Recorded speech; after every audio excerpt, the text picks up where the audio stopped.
Hello, if you're joining us, we're just waiting for a moment while people join the webinar and we'll get started really soon.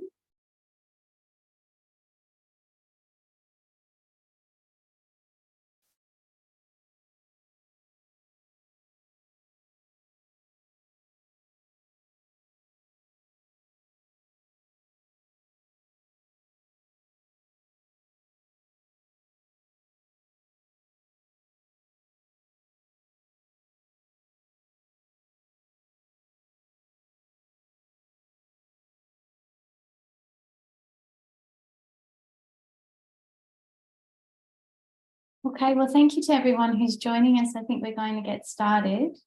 And to begin, I'd like to acknowledge the traditional owners of the land on which the University of Newcastle is located, the Awabakal and neighbouring Worimi peoples, and pay my heartfelt respects to their elders past and present.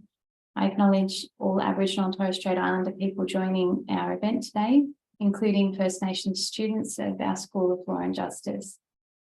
The Centre for Law and Social Justice acknowledges that sovereignty was never ceded and endorses the demands for voice, treaty and truth as expressed in the Uluru Statement from the Heart. Welcome everyone joining our event today. My name's Amy Maguire and I'm a Director of the Centre for Law and Social Justice alongside my colleague Sean McCarthy, and it's our privilege to host today's event alongside our colleagues at the Human Rights Law Centre. And I'd like to particularly thank Danny Fadul, the HRLC's campaign manager, for his collaboration on this event, but more broadly, his tireless advocacy for human rights. And also to thank our Centre's wonderful project officer, Saskia Jones, for managing today's event. Now, Australia is an outlier as a liberal democracy without a national charter of human rights. And given this and the obstacles faced by young people when they seek to exercise their right to political participation, it is so important to bring attention to the human rights of young people. And we have 4 excellent contributors to today's panel. It's my pleasure now to introduce them. Our first speaker is Lee Carnie, who's the Executive Director of Advocacy at the Foundation for Young Australians. And prior to joining FYA, Lee was the Strategic Advocacy and Policy Manager at Victoria Legal Aid, focusing on robo-debt, urgent COVID-19 measures to prevent poverty and homelessness, and advocacy to the Royal Commission into Victoria's mental health system. And before that, Lee served and volunteered for a number of community organisations, including Fair Agenda, Liberty Victoria, Youth Law, and Empowering Women of Nepal. Thank you so much for joining us today, Lee. Thanks so much for inviting me to speak. I'm really excited to get going. Me too. Our second speaker is Bailey Riley, National President of the National Union of Students.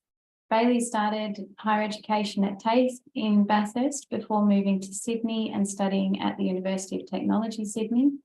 And the National Union of Students represents university students across Australia. And we so appreciate your involvement in today's panel, Bailey. Thanks very much. Thank you. Excited to be here. Great. Our third speaker is Sahar Ghasemi. Sahar spent the majority of her childhood fighting for survival, to live a life of happiness and freedom. Sahar and her family escaped their home country of Iran by boat and sought refuge in Australia, only to be locked up for 5 years in offshore detention on Nauru. After being released to start her new life in Sydney, Sahar worked, studied and managed to get accepted into university to study law. What should have been a monumental moment, though, was soon flipped, and her chance at making something out of nothing was taken away because of her visa status, even though Sahar is a refugee. Sahar, we miss you so much here at the University of Newcastle, and I'm so happy that you've joined us today to share your perspectives. Thank you very much. Thank you so much for having me. I can't wait to come back one day. Yeah, we're waiting. Yeah. And our final speaker is Caitlin Reiger, who is the Chief Executive Officer of the Human Rights Law Centre, appointed in November 2022. Caitlin previously served as Director of Strategic Policy and Research at the Yoorrook Justice Commission after supporting the First Peoples Assembly of Victoria in the design of that commission and its mandate. Caitlin, thank you so much for joining our panel. Thanks. Very good to be here. And I'm coming in from Jarrah country outside of Melbourne. Thank you. So I'll ask some questions of all of our speakers now, and if members of our audience have any questions, please feel free to add them in the Q&A link at the bottom of your screen, and I'll put as many of those audience questions to the panel later on as time permits. But first of all, from Lee, can you tell us what are the major problems that young people here in Australia face in having their human rights respected? I feel like I could talk about this for hours. It's a bit of a tough ask. The first question being, what are the major issues and major human rights problems that young people are facing? I'm sure we'll hear from the other panelists in a moment, but there are just so many areas, unfortunately, although I think we are incredibly lucky to live in this country, and lots of young people grow up with, wonderful opportunities and loving parents, and can go to uni, can get jobs, that kind of thing. Unfortunately, what we're looking at is the first generation of young people who are going to be facing worse outcomes than the generations that have come before them. When we think about the human rights of young people, we have to think about First Nations justice and rights to self-determination, the rights of young young Aboriginal and Torres Strait Islander people to justice, sovereignty, and truth and self-determination. And it's been incredible seeing so many young activists speaking out at Invasion Day rallies and just like increasingly mobilizing and organizing and campaigning for rights to self-determination. And then when you think about that, you can't, and grave human rights abuses in Australia, you also have to start thinking about the treatment of First Nations young people in the justice system, in the criminal justice system, in youth prisons, and the catastrophic challenges and harm caused to their safety, to culture, to community, to language, and so many human rights abuses that they're experiencing. Despite the Victorian government's positive announcements, there might be some light at the end of the tunnel around raising the age of criminal responsibility from 10. There's still so many young people who continue to have their human rights violated under Australia's punitive migration system, as we've heard as well. I think there's probably two other key areas that I want to cover, and the first is the right to equality and non-discrimination, and then I also think it's important to talk about the right to a clean environment. So when we start thinking about equality and non-discrimination, it interacts with almost every other human right. So your right to a home, to have enough food to eat. When we think about economic and social rights, we think about age discrimination. So you've got under 21-year-olds who are paid unfair and discriminatory youth wages, which are below the minimum wage. As we see rent skyrocketing, we're living in a real rental crisis, a cost of living crisis. And then we know that 18 to 21-year-olds are locked out of Centrelink because of age-based discrimination, which I'm sure Bailey will talk about in more detail about student poverty. But it also affects the right to health, the children being able to access education, particularly young people with disability. The Teach Us Consent campaign last year spoke about the need for consent education in schools and safety in schools and gender equality in schools. We're increasingly hearing young people talk about rights to mental health. And also increasing numbers of young people identify as queer, trans, or non-binary, but aren't protected in all schools across the country, are still at risk. LGBTQ students and teachers are still at risk of being discriminated against, of being expelled or being fired because of who they are. I still don't know if it's a good idea to end on climate action and climate justice, because I feel like it's a really positive note when you start thinking about young people exercising their human rights, demanding action. I think everyone has seen students organising, mobilising and striking in the streets, demanding urgent climate action and talking about the right to a clean environment, even bringing court cases to challenge the right to a clean environment. And I think if we think about like the real risk facing young people now, but also future generations, we won't be able to enjoy any of our human rights if the planet is on fire and we're struggling with, waves of floods and heat waves and bushfires and cold snaps and catastrophic climate events. So what are the major pressing issues? Unfortunately, there's a lot of them, maybe, but that's a few to start off with. Thanks very much, Lee. Yeah, it's quite confronting when you go through the list. And I think, and I'm sure that Bailey will have some more context to add to what you've shared to get us started today. And one thing, Bailey, we were keen for you to comment on at this stage is the way in which young people's experiences of these challenges that they face are affected by related factors for any particular person. So, for example, gender, ethnicity, and disability. Can you tell us a bit more about the intersectional aspect of young people's relationship to human rights? Yeah, 100%. I think young people are particularly aware of these intersections when it comes to how it affects themselves and how it affects the way they are treated and responded to in society as a whole. And we're particularly seeing that this year with the Posey Parker protest, which was run by the NUS and sort of was against this like anti-trans narrative, anti-queer narrative as a whole. And there was just all these intersections of groups who were there willing to talk about it, like from, Indigenous trans women to, non-binary, like people, like it's just a whole intersection. But yeah, I think these issues in particular are definitely exemplified nowadays because people are more aware of it, like I was saying.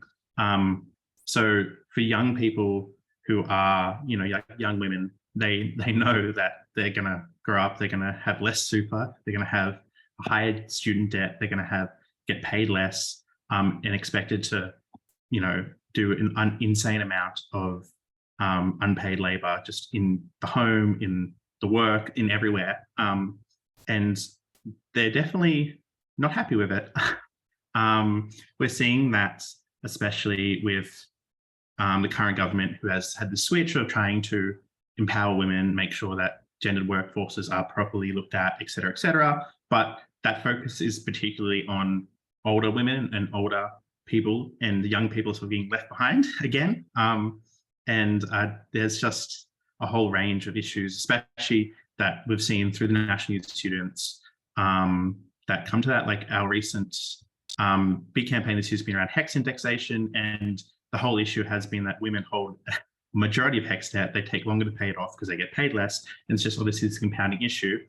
And also that's ignoring, other groups as well who struggle to pay. Disabled students are ones that are particularly underrepresented in protections for universities.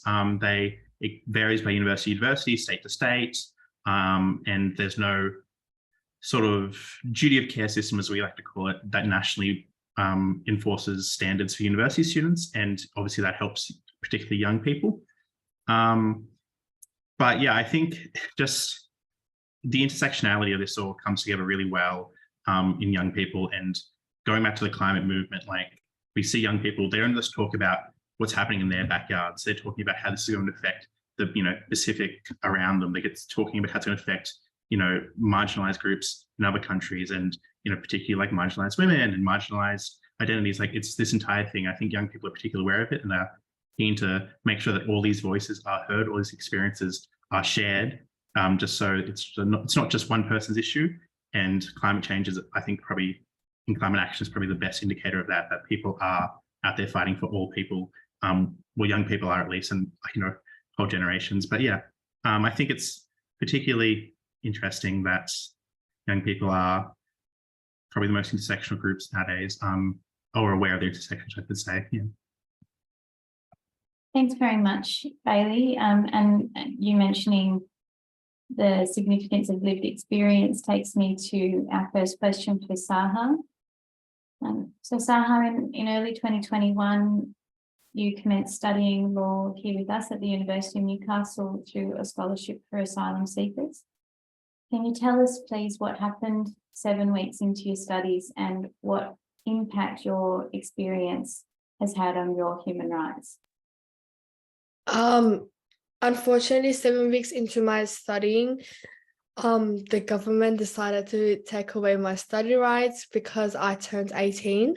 So because of the visa I am on and my mode of arrival, I am restricted and I can't do much. So as long as I can remember, my human rights have been violated and never had the power to talk about it or do anything about it because of how, because of, I'm right here and the government's right here. So I can't do much. Unfortunately, it made me feel like I am less than everyone, if that makes sense. Because studying and, studying is everyone's human rights. Everyone should have access to study. Everyone should have access to a higher education. Everyone should have access to a good job. But unfortunately, I don't because of my mode of arrival and because I'm a refugee. I think it's really heartbreaking that as a person who wants to seek education and want to become someone, I want to help people and study law and become a lawyer, I don't have that right, if that makes sense. Yeah. So yeah, unfortunately, I can't study because of my visa status. Yeah. Thanks very much. And how do you feel at the moment in terms of what might come in the future for you? To be honest, I try to stay hopeful and I try to, think that one day they're going to wake up and be like, oh, you can study. But that's being unrealistic, if that makes sense, because I can't change how they feel. I can try, but at the end of the day, whatever they say goes. So if they say I can't study, I can't study. If they say I have to leave, I have to leave. It just makes me there's no hope for the future, even though I try to have hope. I can try to talk to them. I can try to make them change their mind. But at the end of the day, I get treated differently just because I'm a refugee and I came here by boat. Yeah. Thanks very much for sharing that, Sahar. Caitlin, I'll turn to you at this stage and ask, what have you heard so far from the other speakers that you would relate to Australia's human rights obligations from international law? Yeah, thanks, Amy, and thanks especially to Sahar for giving us that, practical example of what this really means for somebody like you and for many, many other people in your circumstances.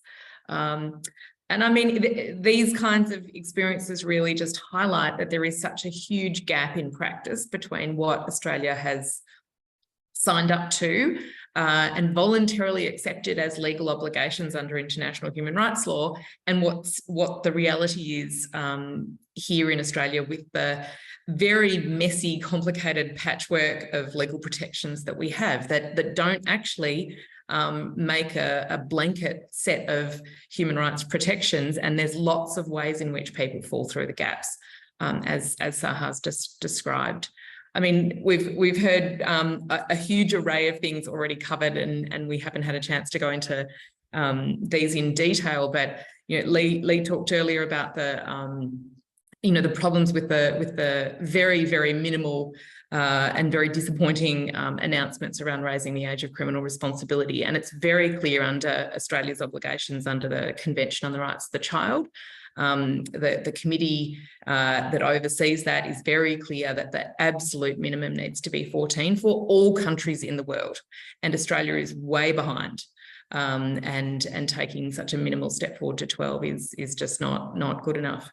But the intersections that people have talked about for refugees or somebody who's just turning 18, as Sahar just described, also shows the limits of not having a proper set of protections, because even the Convention on the Rights of the Child only takes you up to 18. And then, the reality for young people who cross over that means that we need to look at other human rights protections and standards, particularly things covered under the two major conventions, the International Convention on Civil and Political Rights, particularly for things like the right to safety and security and liberty and not being detained unnecessarily in the criminal justice system, but also the protection of economic, social and cultural rights. And that's really where we have a much bigger gap in Australia, where there's just not any real protection in a comprehensive way for the rights to housing, to education, that don't have an age cutoff. This is something that applies to everybody, and that includes housing, includes many other aspects, right to social security and decent standards of living. And as Lee pointed out as well, the newer areas of human rights law as well, which really relate to the intersection between the right to a healthy environment and the impacts of the climate crisis on ultimately all other human rights being protected in reality if we don't have that foundation in place. And so I think there's there's many other connections as well between our obligations under the Disability Rights Convention, under race and gender issues, as we've heard as well. And the international framework is one thing, and it's really helpful in terms of some definitions. But if we don't still have direct avenues for people to take action when they need to, those things become far less powerful in practice. Thanks very much, Caitlin. I know that we've got one question through already on the Q&A, and please do feel free to submit some more for me to put to our speakers. I'll ask them each another question now, and then I'm sure we'll have time to hear more from our audience. But Bailey, if I can come back to you, please. What sort of improvements do you see being needed to better protect the human rights of young people, keeping in mind the range and severity of the problems that have been identified? Yeah, I think I had the chance to listen to and chat with Sophie Howe, the Future Generations Commissioner from Wales. And I think that is something that we need to start talking about as a broad sort of spectrum here in Australia. Like the issue of intergenerational fairness in particular. I think we need to have something similar. We need to have a Future Generations Commissioner that actively looks after the rights and prospects of the future generations of Australia, as opposed to what is happening now, where it's like pick and choose when they care about young people and the future of Australia, and et cetera, et cetera. I think that'd be particularly helpful in a very long-term sense, just to have someone or like a commission looking out and like actively being part of government and making those policy decisions that affect young people in Australia. I think as well, just from a university aspect, something we have been fighting for is a duty of care system nationally for universities. So very similar to what New Zealand has, where universities have to actually follow a set guideline that dictates how they care for university students, and don't look at university students as just a customer. They're actually, students that need to be taken care of. I think that's particularly interesting and would, help with a lot of stuff around, SASH on campus, help with stuff around, payments, fair equity schemes, all these things. Those two in particular, I think, are very necessary. And just to broaden discussion, obviously, I think having a set of human rights guidelines, in our constitution or in our national body would also be very helpful. But I think, definitely the Future Generations sort of scheme is something essential for Australia's future, and essential to make sure that young people who are in Australia, who want to be in Australia and are going to be a part of Australia's future, are looked after and cared for properly. Thanks very much, Bailey. It's really great to hear that you got to meet with the Future Generations Commissioner from Wales. It's such a striking initiative in these days when policy making is often so short-term focused, to think that a government would invest in the rights and the opportunities available for people who haven't yet been born. Thanks very much for sharing that. Lee, can I come to you and ask you to tell us a bit more about how your organisation advocates for improved protection for the human rights of young people? I feel really lucky that we at the Foundation for Young Australians have the opportunity to back young people with the training resources and connections that they need, so they have the power to advocate for human rights in the face of injustice and to campaign for the changes that they want to see for their own futures. At the moment, we run a bunch of campaigns working really closely with young people on a range of issues. We have a youth media centre that supports young people with lived experience of injustice to have their voices heard. We get to work with awesome groups like the National Union of Students who are running a campaign around ending student poverty, raising the rate of youth allowance, changing the age of independence for Centrelink.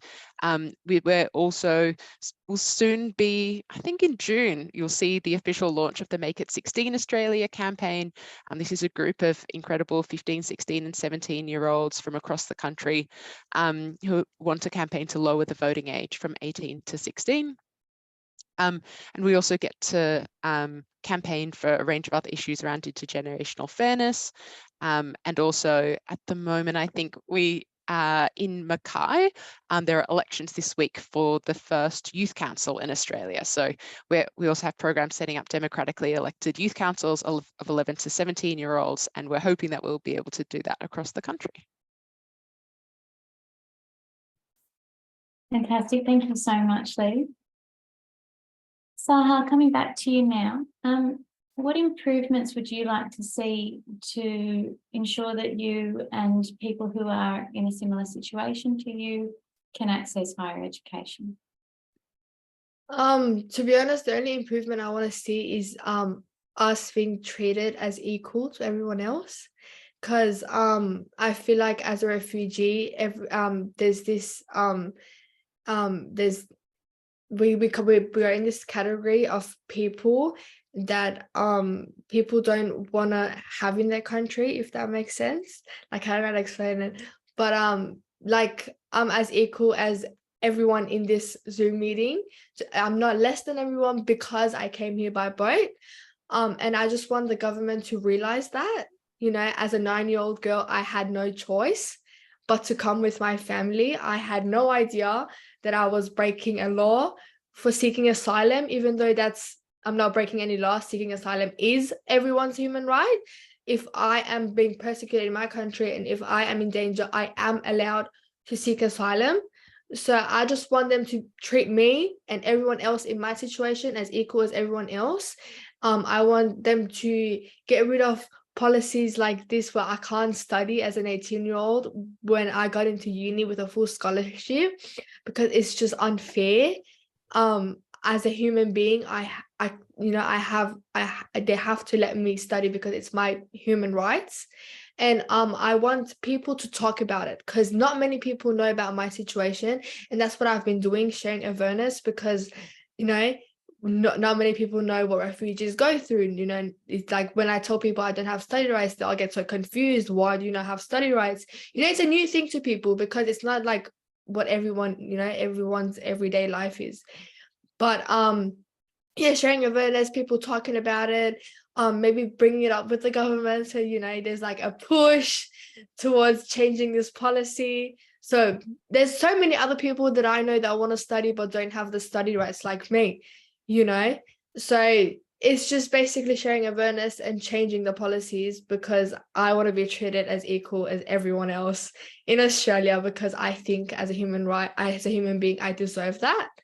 You know, I'm not less than anyone, if that makes sense, and I shouldn't be treated less than everyone, because everyone else wants a future. I want a future, so I shouldn't be, you know, restricted from doing that. Yeah, basically that's it. So change of policy, please. Thanks, Sahar. Do you mind if I just, I'm mindful that some people who are listening or who will watch this later, they're not necessarily familiar with your particular circumstances, and a lot of people might have heard about the 19,000 people who recently had the opportunity to normalise their status, meaning that they could apply for permanent protection, and those applications are being processed at the moment. But it's the case, isn't it, that your family were caught up in the so-called Pacific solution, and so when you talk about your mode of arrival being relevant, it's right, isn't it, that what you're saying is it's because your family needed to flee by boat that you're now in this position, whereas someone else who maybe spent time in a refugee camp and then was brought to Australia through the humanitarian program might have different rights to you now, even though both of you share the experience of being a refugee. It's a bit more complicated than that. The thing is, because my family was sent to offshore detention, we are put into this different category of people. So me and my family, so my cousin and my uncle, we all came on the same boat, and they were transferred to Australia while my family was transferred to offshore detention. They are in those 19,000 people that are getting permanent residency. Even though we came on the same boat, there's different policies for them and there's different policies for my family, because we were sent to offshore detention, even though we had no choice. We didn't decide, oh, we're going to go to offshore detention. They were just, pick and choose. So because we were sent to offshore detention, we're not eligible for the policy, like for the permanent residency that they're giving to all the other refugees. Yeah, so basically we just get treated differently because we were sent to offshore detention, while people who came on the same boat as us are now getting permanent residency, if that makes sense. It does. It must feel very arbitrary for you in the position that you're in. Yeah. It's very unfair, but again, I can't do much about it. Except keep doing what you're doing. Yeah. And thanks so much for doing that. Thank you, Sahar. I'll just remind everyone, we've got a couple of questions through. Please feel free to add them because I will go to audience questions in a few minutes.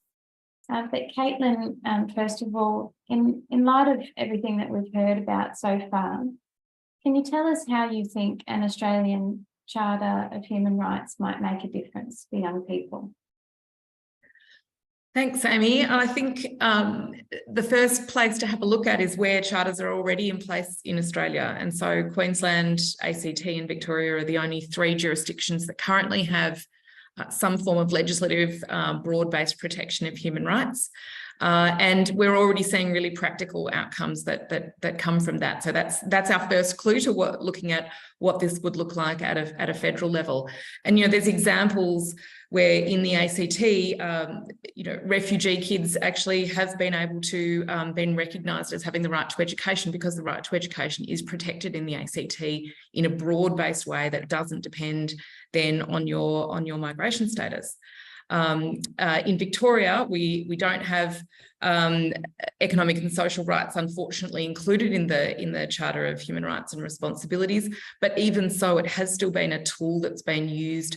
And there's an example of for example, a couple of teenage sisters whose parents had to leave the country, and then they were at risk of being evicted, and they managed to avoid that by bringing up human rights-based arguments. And the real difference that it makes is that it brings the language of human rights and an understanding of the necessity to take human rights into account into all public decision-making, as well as when new laws are being brought in or laws are being reviewed. So it puts people's real needs and basic rights at the heart of that decision making, and that's the practical piece, as well as giving people then a tool to use when they're actually trying to make complaints about when their rights have been violated. And so, but what we don't have is anything in the other states and territory covered, and we don't have anything that applies to federal areas of jurisdiction. And so a national charter is really the way to move ahead with that. And we actually now have the first opportunity in a decade to see that become a reality. So there is a parliamentary inquiry that's been set up at the moment that's taking submissions right now. People can go ahead and contribute to that process. And it would be great to have young people's voices actively involved in making written submissions to that inquiry, but also, expressing interest in when they go out to doing regional hearings to hear from people's practical examples of what this really means for young people.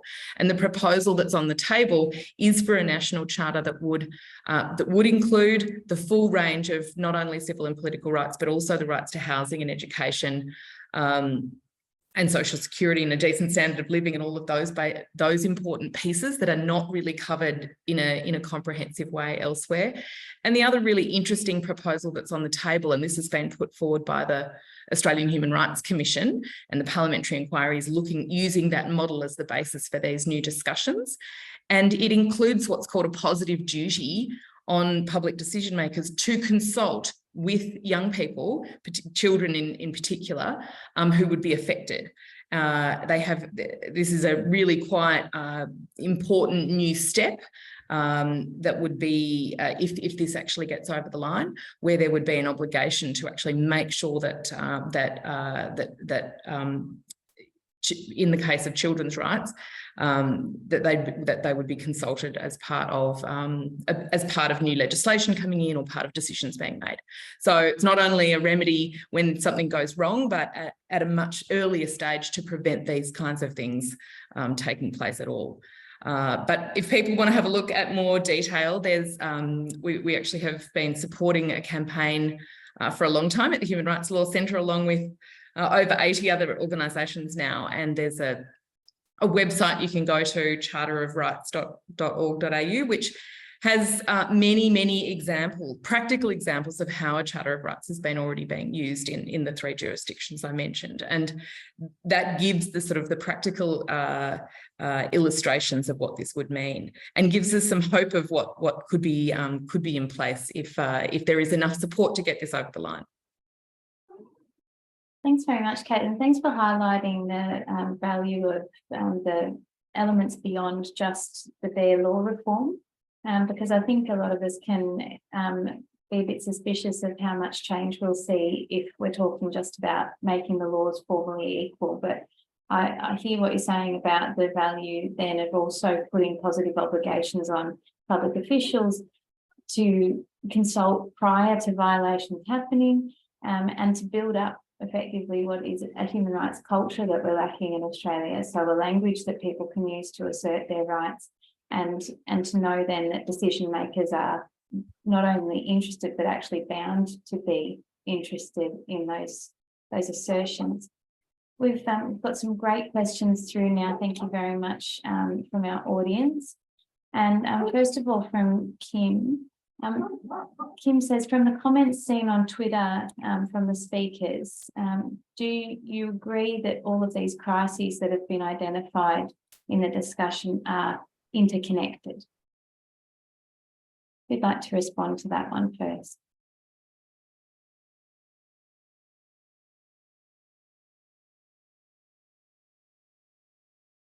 Lee, would you like to go ahead on that? I can see you smiling. Sure. Yes, I feel like it was definitely something that I was commenting on before, is that it's impossible to disconnect these human rights. You can't treat parts of your experience or parts of your life as disconnected, right? And I think, Sahar, you've spoken about that as well, about how, the right to education affects all other aspects of your life. We can't disconnect the right to a healthy environment from economic and social and cultural rights. We can't try to disconnect, First Nations people's rights to self-determination from other human rights. Like, they're all connected, and they affect every aspect of how we move through society, how we treat others, and indeed what protections we have. And I support Caitlin's call for a Charter of Human Rights. I'm wearing my t-shirt. I don't know if you can see it today, but I'm a big fan of comprehensive protection of all human rights, because, like, you can't disconnect, the fact that, for me anyway, like, I can't disconnect my gender identity from my racial identity, from, my work or where I live or any of that. All these different aspects of human rights are definitely intertwined. Thank you. Did anyone else want to comment on this idea that all of these concerns are interconnected for young people? I know, Bailey, it's something you already touched on earlier. Yeah, I think Lee answered perfectly. That was great. Yeah. Thank you. A question I'd like to put to you, Caitlin, from James, who's in the audience today, and it goes to what happens in practice when there are human rights protections in place. James has flagged what has happened recently in Queensland, and the question is, how do we deal with the fact that the Queensland government has ignored its own Human Rights Act to limit young people's right to freedom through recent reforms that were made to the bail laws in that state. Yeah, it's a really good point, and it does it highlights the limits of ultimately what we're trying to achieve through human rights protections. But I think the important component of what's happened in Queensland is because there's a Human Rights Act, the government's actually had to admit that they are suspending the operation of the Human Rights Act and acknowledging that they are violating human rights. It hasn't stopped them ultimately proceeding with this, this policy decision that they've chosen to do. But you contrast that to, say, the intervention in the Northern Territory, or many other examples of where there's been hugely damaging actions taken by governments, and human rights have not even, had to factor into the conversation. So while it hasn't completely stopped it, it has meant that there is a level of transparency and scrutiny, and that the government is actually forced to have to justify why they are doing this.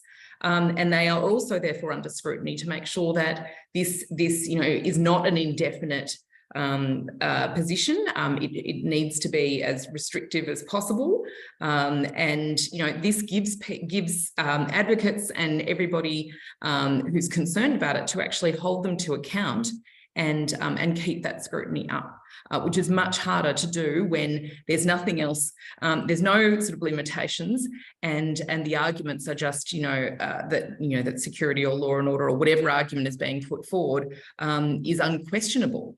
And this really gives a clear frame to ensure that accountability and keep the pressure up. Thank you, Caitlin. Did anyone else want to comment on this idea of accountability and the value of law in promoting that? That's okay. We've got a question from Sean, and I think that maybe more than one of you might have some response to this. So Sean's asking, what can students do to agitate for law reform and change unfair government policies? I think there's two very effective ways that the NUS does that I think most people should be a part of with their students, and that's protest. I think protest and sort of on the ground action is always important to get your message out there, to effectively demonstrate that you have support, and then lobbying. So making sure you're talking to the right people, talking to the contacts in the government, because like when you think about it, these ministers, these people, they all are elected by us, so they all should meet with us. So I think especially your local MP, your local minister, it's always good just to send them an email, organize a meeting time, sit down with them, say, this is my issue I want to talk about. And they have to actually respond to that. They have to make time for you as your local representative.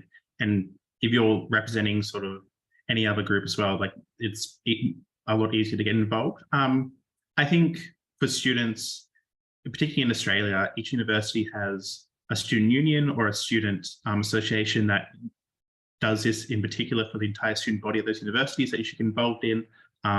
There's always fun times to be had there, as well as making sure that you're actively pushing for that change. So I know the University of Newcastle has University of Newcastle Students Association, which is a great organisation, a great body that actively, advocates for students on campus. So if you're at Newcastle, should definitely get involved with that. And then just around the country, there's a bunch of others, just being involved in those student movements. They're already set up. They're pretty easy to access. And I think it's an effective way to make sure you're funneling your energy into a way that is effective, as well as also making sure that you have a big support group and you're actually staying there as part of a union, as part of a movement, as opposed to staying there as an individual. Yeah. Thank you, Bailey. Are there any other strategies that others on the panel would like to highlight? Sahar, I know that you've met with some government officials. Yeah. Maybe share what's been your experience of that, and how have you felt welcomed by people in power when you've approached them? So the people I've met with, they're very nice and welcoming, which was a surprise to me, because I always had this image of them being really mean. I don't know, but they're very nice and welcoming, and they're there to listen to you, and they answer your questions, and they want to help, but at the same time you might think they have so much power, but they also are limited, if that makes sense. Like I've met with David Pocock, and he brought up some of my issues at, I think it was question time in the Senate. I don't know, but so it's like sharing awareness. Like if I didn't go and talk to them about my situation, they would have never known that as a person, as a refugee, I am going through what I'm going through. And when you sit down and have a chat with them about the issues you are facing, or like the changes you want to make, they are obligated to listen to you. So I feel like if you do want to see some changes about like some of the stuff you want, I reckon like Bailey said, write to your local MP, set up a meeting, talk about the issue you want to fix, and they will help out. They're there to help, if that makes sense. Like it does work. Thanks very much, Sahar. I think that you wanted to add to that. Yeah, I definitely agree with that. And it always makes me think of this classic Margaret Mead quote. I don't know if you've heard about it. Never doubt that a small group of thoughtful, committed citizens can change the world. Indeed, it's the only thing that ever has. I think if you're a student and you want to get involved, you want to advocate for your rights, you want to campaign, there are so many different ways that you can get involved. And there are some incredible youth-led campaigns out there that you can build your skills in. I think, Bailey and Sahar have mentioned a few examples, but there are so many different ways that you can get involved. I mean, if you, love public speaking, then definitely speaking at protests is it for you. You can do media, you can, but if that isn't your thing, maybe you would help out with doing a research report or doing some research. Maybe you could help at the back end with running an event. Maybe you could help with, social media content. There are so many different ways that you can get involved, and you can find one that you're really excited and passionate about, that works for you, works around your schedule, and that makes you feel like you can really make a difference, because you can. Thanks very much. On this sort of note, I'm interested to ask a little bit more about the idea of lowering the voting age, which Lee, you mentioned earlier, and it's a campaign that I'm aware of and support, but I know maybe some other people listening in might not be tuned into this one just yet. And I think we're going to see it build in coming years. So I'm interested in any of the panelists' perspectives on the idea of lowering the voting age, how that might work in practice, and what the value of that might be to be able to hear from more voices of young people in the policy debates and public debate. Maybe I'll go first. I think you know what I'm going to say. Oh, do you want to go first, Bailey? Yeah, I was just going to say, I think it's a great idea. Having more young people involved in the political system is always great. Making sure that their voices are heard. And like 16-year-olds, they pay taxes, so why shouldn't they get to vote? Like they should deserve as much to say as anyone. And I think that if our current, especially with the current way things are going, where young people are being ignored, I love the idea of putting more young people in the system, making the government accountable to those young people, and also those young people having a direct say and action in the way our government is structured in the future. I think it's really important.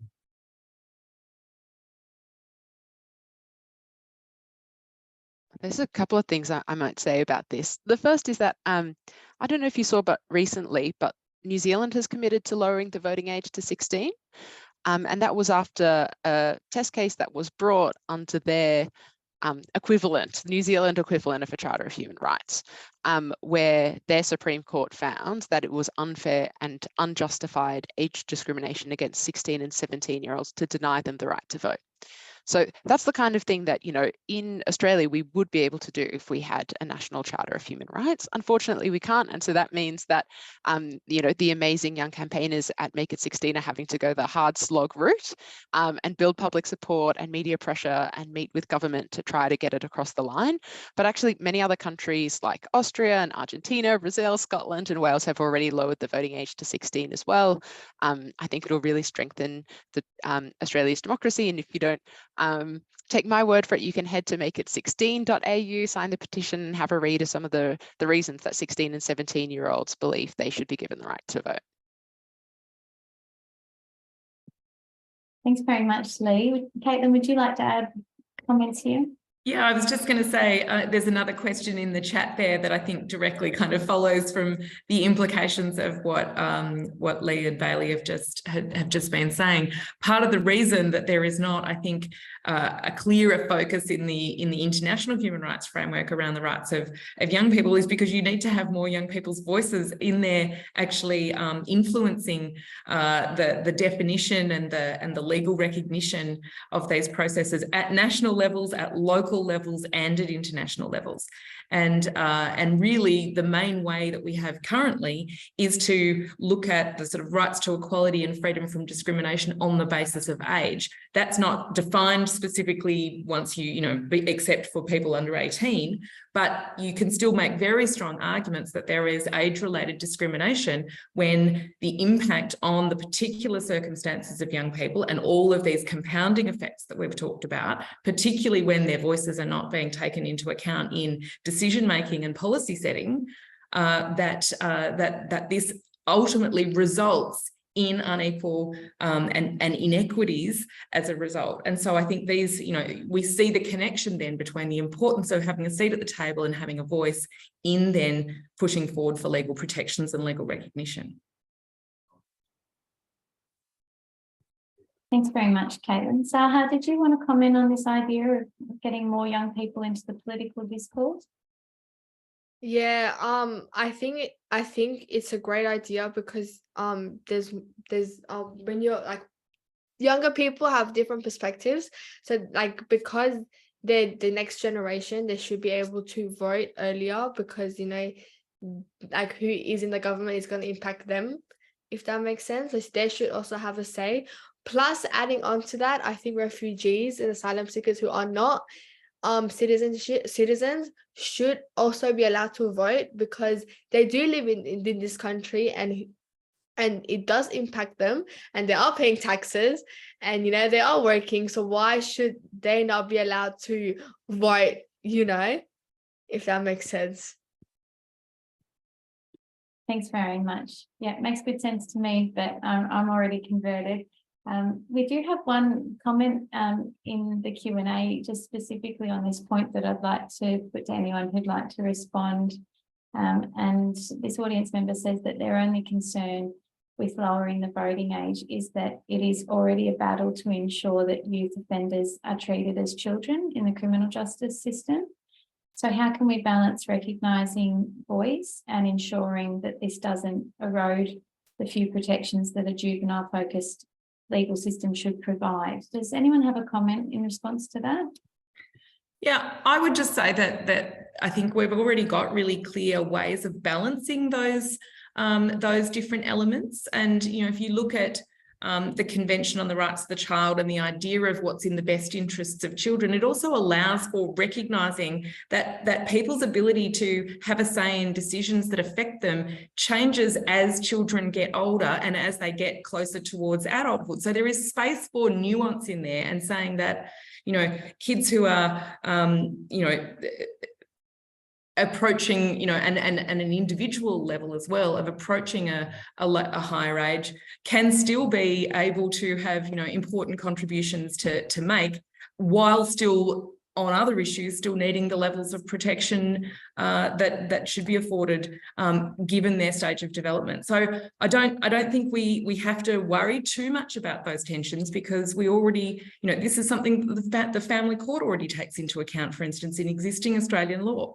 That we should be able to have that nuance and recognise a transition between agency and the appropriate levels of protection.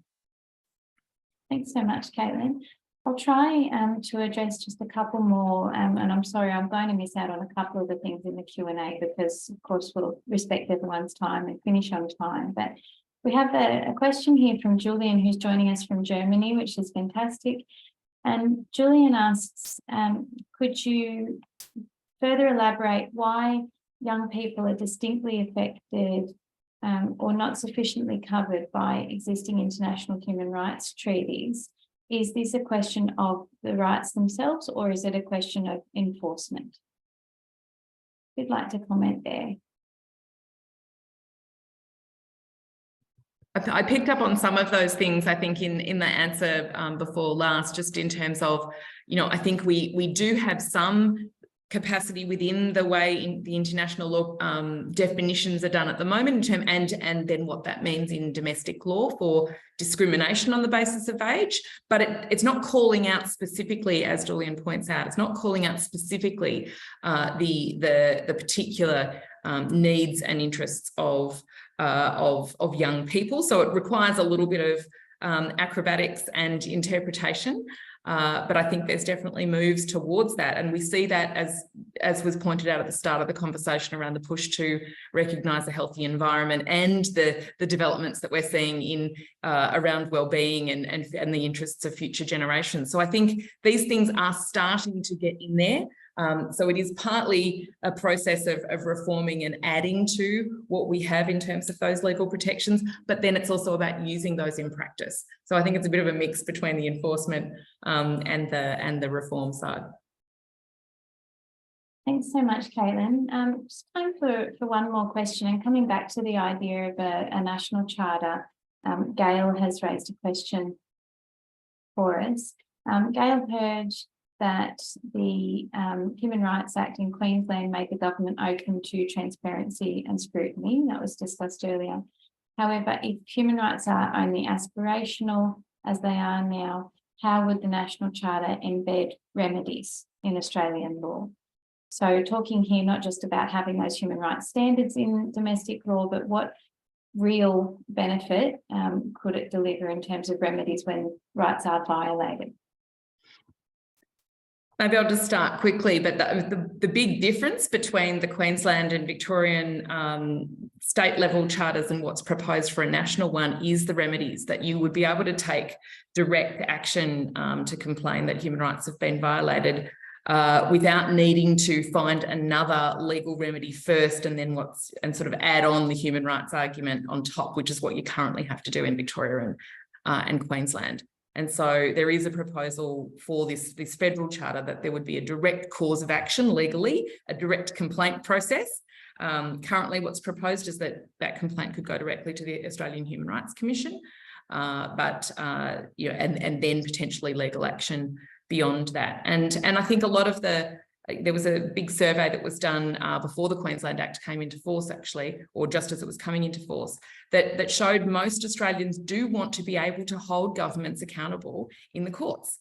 And that's an important aspect of the accountability issues that we talked about earlier.